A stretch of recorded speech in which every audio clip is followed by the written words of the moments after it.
সরকার বদল হলেই শাসন ব্যবস্থার বদল হয় না, সরকার বদল হলেই রাষ্ট্রের পরিবর্তন হয় না। রাষ্ট্রের পরিবর্তন করতে হলে যাদের অনুকূলে আমরা রাষ্ট্র পরিচালনা করতে চাই তাদের কণ্ঠস্বরকে শক্তিশালী করতে হবে।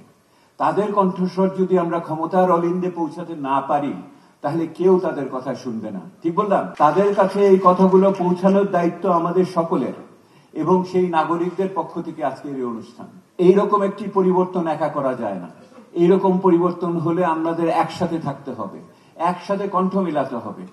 এক ভাষায় এক বক্তব্য, এক ভাষায় না দেন, ভিন্ন ভাষায় দেন, কিন্তু ওই বক্তব্য পৌঁছাতে হবে। সেই জন্য আমাদের একত্রিত থাকা, আমাদের যে নাগরিক প্ল্যাটফর্ম, এইটা বাংলাদেশের এই মুহূর্তে সম্ভবত সবচেয়ে প্রতিনিধিত্বশীল একটি প্রতিষ্ঠান, এবং পুরো বাংলাদেশ ব্যাপী যারা এখানে আছেন তাদের সাথে মিলিতভাবে এই আমাদের সৌহার্দ্য সংহতিকে দেখাতে হবে।